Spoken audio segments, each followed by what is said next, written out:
Police now? He's stealing a car in broad daylight. The HOA president's shrill voice pierced the morning quiet, her fingers stabbing toward me as she dialed 911.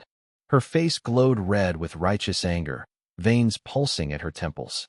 Unbeknownst to this neighborhood despot, she was moments from the most humiliating downfall of her life. I didn't just own the car she accused me of stealing, I owned every square foot of land beneath her trembling feet. This is the tale of how I outmaneuvered an HOA dictator who'd terrorized residents for years. She picked the wrong target, and her reign was about to collapse spectacularly. Drop a comment below, where are you reading from? And have you ever faced an HOA nightmare like this? I never intended to settle in Maplewood Estates. After selling my tech startup for $40 million, I craved a quiet retreat. 6 years of 18-hour days and sleeping on office floors had left me drained. A stately Tudor-style home with a sprawling yard and 3-car garage seemed ideal, private yet part of what the realtor called a tight-knit community. I should have probed what tight-knit really meant. The realtor glossed over the Homeowners Association's iron fist, led by the infamous Karen Mitchell, known as the HOA Hawk. Always watching, always ready to pounce on the tiniest violation. My first clue came on moving day. I met Karen while grabbing a package. "Hi, I'm Ethan Carter, just moved in," I said, offering a handshake. Instead, she sized me up, eyes narrowing. "We don't usually see such young residents in Maplewood," she said, her tone icy. "Tech, I assume? Some app or crypto nonsense?" Her disdain was palpable. Before I could reply, she added, "We have standards here. I trust you've read the HOA guidelines. Maplewood's prestige depends on it." She spun on her heel and left. I brushed it off after handling cutthroat investors. One nosy retiree seemed manageable. I rarely drove my Rolls-Royce Phantom, keeping it garaged under a cover. It wasn't about flaunting wealth. The car symbolized every sacrifice, sleepless nights, missed holidays that built my company. One evening, after Karen's unannounced inspection of my property line, I uncovered the car, running my hand over its hood. "Dad would have loved this," I murmured, picturing him working double shifts to keep us afloat. The journey from there to here still felt unreal. My neighbor, Lisa Bennett, warned me about Karen. While I arranged patio furniture to comply with HOA rules, Lisa stopped by with wine and a knowing smile. "Measuring twice, huh? Smart." The Hawk would have swooped otherwise. She described Karen's reign of terror. A retired ad executive, Karen had morphed into a neighborhood tyrant after her husband's death 5 years earlier.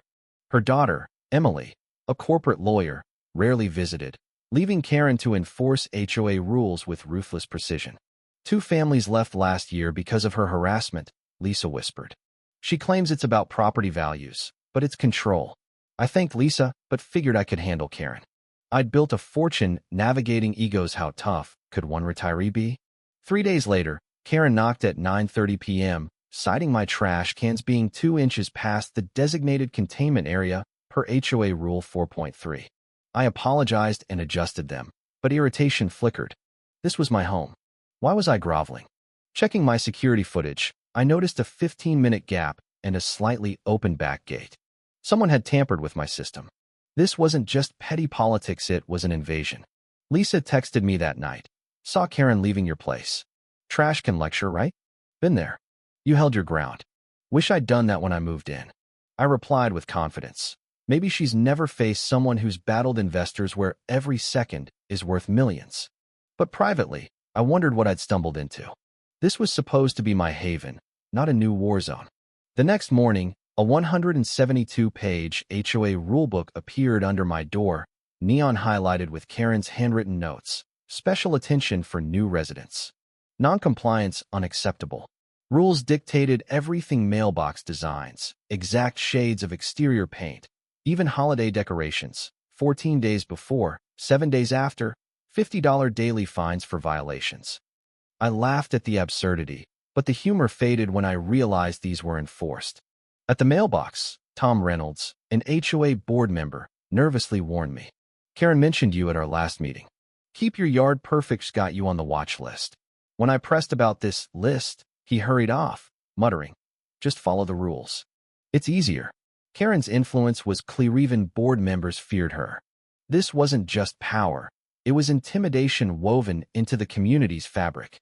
Karen's welcome tea for new residents felt like a trap. I arrived with a pricey bottle of wine, hoping to build bridges. "Ethan, so glad you made it," Karen announced, her tone dripping with condescension. "This is our tech guy with that flashy black car. What's it called?" Before I could answer, she continued, "He runs some internet thing. Computers, right? Tech folks usually prefer downtown lofts with all those gadgets." Her dismissive chuckle set the tone. Whenever I spoke, she interrupted with jabs about tech bubbles or my youthful enthusiasm threatening Maplewood's exclusivity. Some residents squirmed, but none challenged her. Her power was absolute, reinforced by photos of her with local politicians lining her walls. A week later, I received 5 HOA violation notices, each with a $500 fine. Unauthorized curtain colors, excessive sidewalk dust, grass 0.25 inches too long totaling $2,500. Security footage showed another gap during the inspection, and my gate had been tampered with again. I paid the fines but sent a letter demanding answers about unauthorized property access. I can pay, I thought, but if I stay quiet, she'll own me. This was harassment, and I suspected more than just a control freak at play. HOA Secretary Rachel Patel caught me at the mailbox, whispering, "There's a board meeting tomorrow. You're on the agenda for standards enforcement. Check the HOA's financial theory public." She darted off before I could ask more. Lisa texted later, "I saw how Karen humiliated you at the tea. You looked at her the way I wish I had years ago." Her words fueled my resolve.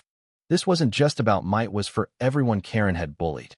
At the board meeting, Karen unveiled a PowerPoint, upholding Maplewood standards, featuring photos of my property with arrows highlighting violations like a single dead leaf labeled vegetation decay. She interrupted my responses with point of order, citing obscure bylaws. Residents who defended me were silenced. Rachel took diligent notes, exchanging worried glances with me.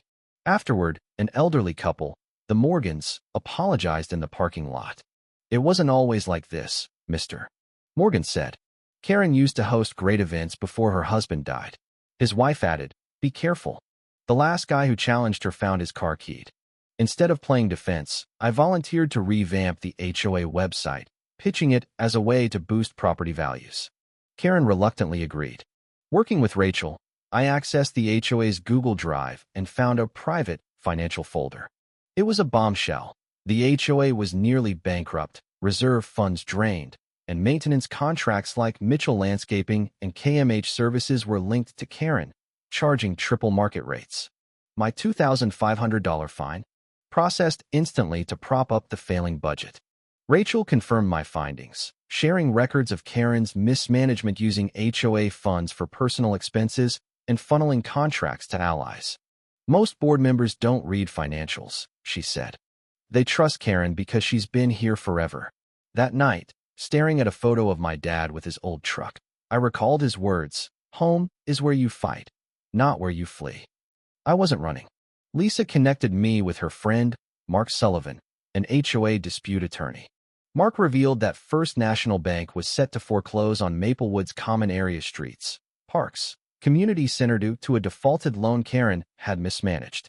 "The balloon payments due next month," Mark said. "They can't pay. The bank will sell to developers, hiking fees or turning parks into strip malls." Karen was hiding this crisis to preserve her control. I called Nathan Brooks, First National CEO and an early investor in my startup. "Can I buy the loan?" I asked. Nathan hesitated. "Ethan, this isn't a tech play. It's a messy real estate liability." I explained it wasn't about profit, it was about principle. He laughed, remembering my stubborn streak. "Still the same, Ethan. I'll draft the papers. What's your plan for an entire neighborhood?" As I finalized the deal, Karen called an emergency HOA meeting to propose steeper fines, targeting me. She projected images of my violations, declaring, "Mr. Carter threatens our property values." Her eyes betrayed fear. She sensed her grip slipping. I stayed calm, knowing I'd soon own Maplewood's core. That night, I decided to sign the papers, becoming the legal owner of every common area. But I didn't want to rule like Karen. I wanted to restore the community promised but never delivered, guided by my dad's belief. Power's only worth having if it lifts others up. Digging deeper, I found Karen selectively enforced rules, hammering some residents while ignoring her allies' violations. A community pool renovation, funded by a $2,000 per household assessment, cost half the budget, with no trace of the remaining funds. At dinner with Mark and Lisa, I shared my plan. This could be fraud, Mark warned. Buying the loan puts you in a legal minefield. Lisa added, Karen won't go quietly. I nodded. Every startup I built faced impossible odds. It's not the challenge, it's how you handle it. An anonymous note slid under my door. Stop digging. Some secrets stay buried. The handwriting matched Karen's. A car circled my house 3 times that night. Instead of fear, I felt clarity. The battle for Maplewood was nearing its climax. The morning I signed the bank papers, I drove my Rolls-Royce, a rare outing to mark the moment. Karen appeared, filming me. Flaunting your wealth again, Mr. Carter, she sneered. Maplewood's not about that. Some of us earned our homes, not cashed in on internet hype.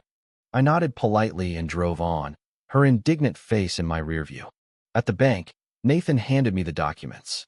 You now own Maplewood's common area, streets, parks, everything. Sure about this? I signed, focused on restoration, not revenge. Unbeknownst to me, Karen had paid Jack Turner, a former demolitions expert with a shady past, $5,000 to rig my car's fuel system with a device to cause a small explosion at highway speeds enough to destroy the engine, not kill me. Driving home, a deafening bang erupted from the engine. Smoke billowed, and I swerved, barely guiding the car to the shoulder. Flames licked the hood. I escaped as my $400,000 Rolls-Royce burned. Firefighters arrived too. Late, the car was a charred husk. Shaken, I realized this wasn't just a power game. Someone wanted to hurt me. A forensic report confirmed sabotage. A device was installed to spark a controlled fire. Convenience store footage caught Turner near my car, and Rachel provided his license plate. A private investigator linked him to Karen via phone records and a payment from her account. I had enough to press charges: felony property damage, maybe attempted assault. My gut screamed to call the police, but I paused. Winning isn't jailing her, I thought. It's rebuilding what she broke.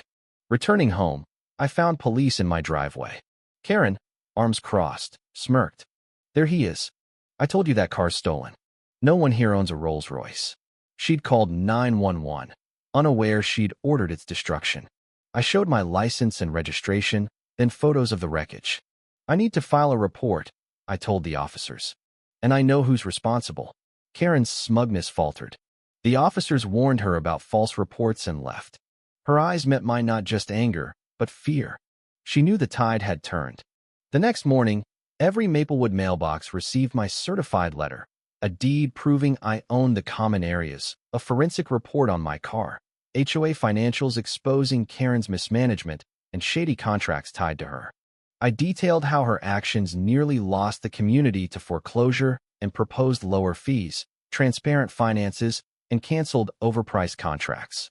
I noted the car's sabotage but offered to resolve it civilly, writing, I believe in second chances. Maplewood can be the community it was meant to be. Karen read her copy during a breakfast with loyalists. Rachel, there, said. Karen's hands shook. This is fraud. He can't own our streets, she raged, calling an emergency meeting, branding me a con artist. But residents' attorneys confirmed the deed. Karen's allies dwindled as her financial misdeeds surfaced. By afternoon, my phone buzzed with neighbors' calls, shocked at years of hidden abuse. At the emergency meeting, I arrived with Mark, Rachel, and Nathan. Eleanor Grayson, a 72-year-old resident, teared up. I've paid $4,000 yearly in fees, trusting her.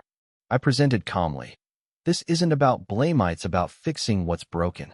Karen's interruptions failed against the evidence. Nathan confirmed the HOA's near collapse. The forensic expert detailed the car's sabotage, sparking gasps. Rachel exposed Karen's nephew's inflated landscaping contracts and KMH Services, Karen Mitchell Holdings. Karen stood, voice trembling. I've given my life to this community. I won't let a tech kid ruin it. She stormed out as Eleanor tossed her rulebook down. 25 years here, and I never knew our money was stolen. Residents demanded an immediate election. I urged calm. Let's process this. We'll vote next week. Neighbors thanked Minute just for saving the land, but for ending years of fear. Lisa whispered, "You gave us our neighborhood back." 2 days later, Karen's daughter, Emily, a lawyer, met me. Expecting threats, I was surprised. I showed her the car sabotage evidence. Her face paled. "This is criminal." I knew Mom was obsessed, but this, she sank into a chair.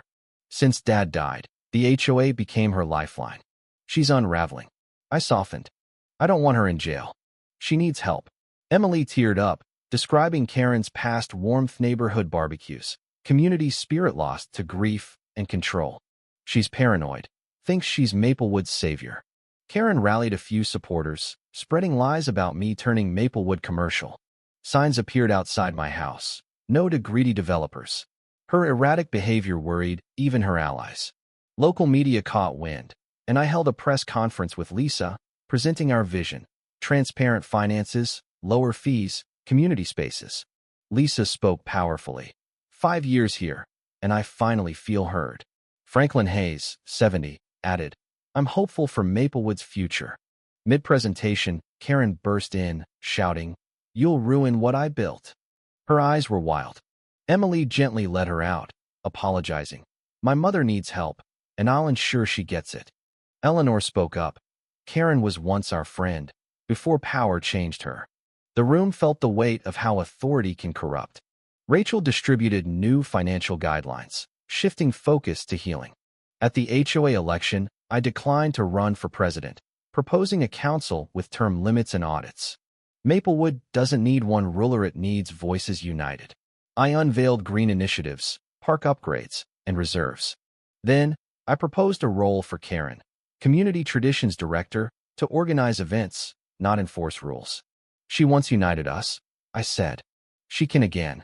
Reactions varied: confusion, resistance, but also nods from longtime residents. Emily found me later. "Mom's in treatment. The doctors say purpose, not power, could help." "Thank you." She explained Karen's grief had fueled her obsession. "Why offer her anything after what she did?" Emily asked. I replied, "Winning isn't destruction, it's restoration. She needs healing, and so does Maplewood." Lisa became HOA president, Tom apologized for his silence, and Rachel ensured financial clarity. 6 months later, Maplewood thrived. The park was revamped, fees dropped, and neighbors collaborated. I hosted a community party, my new Rolls-Royce in the driveway, no longer hidden. Franklin gripped my hand. "You didn't just save our land, you ended our fear." Karen, after 3 months of therapy, approached me at the party. "Nice car," she said, her voice steady. "Maybe a neighborhood car show?" "No malice, just a spark of connection. If anything bothers you, just talk to me," I said.